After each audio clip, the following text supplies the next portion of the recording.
They audited it and it was £57,000 short. I was interviewed for a few hours and basically the whole interview is, what have you done with the money?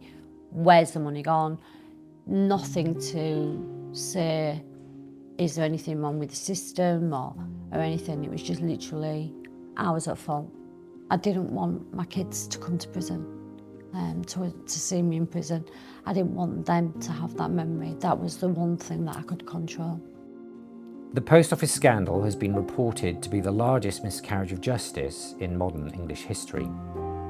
Our research examined underlying causes of the scandal, the central role of lawyers, including incentives to plead guilty, and established the extent of acute psychological harm experienced by victims of injustice, whether prosecuted or not. My name is Richard Moorhead. I'm a Professor of Law and Professional Ethics at the University of Exeter and an Honorary Professor at the UCL Faculty of Laws. I'm also a member of the Horizon Compensation Advisory Board, so I now advise the government and ministers on how to compensate postmasters more effectively.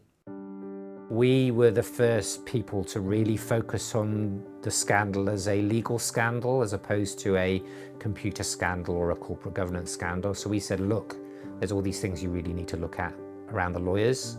And we went to the inquiry and we made representations and said you really need to lift the veil of secrecy which usually shields the lawyers and dig into that detail, and happily the inquiry took that message and have now really been digging into the lawyers.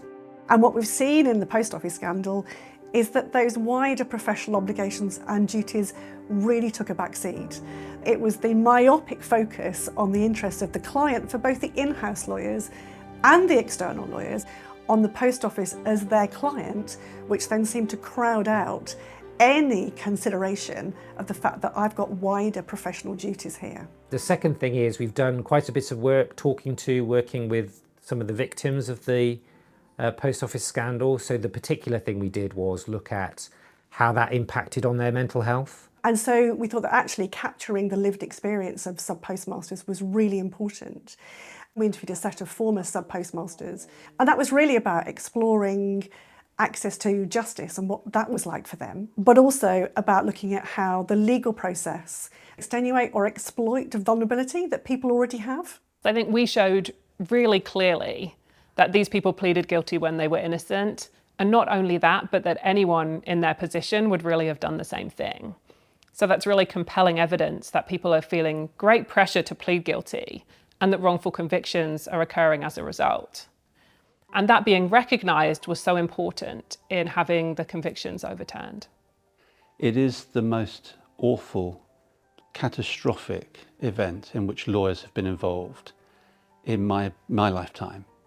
And the lessons from that need to be understood loud and clear. If we do our job well in this project and people see the need well, then the postmasters can look at the profession and actually say, we helped turn a corner. Richard and the team have provided for the advisory board and for the inquiry a forensic, humane, academic brilliance that I think has had a serious impact, both on this particular event and scandal, but also on the future process of law and governance that we see in our country. Very important.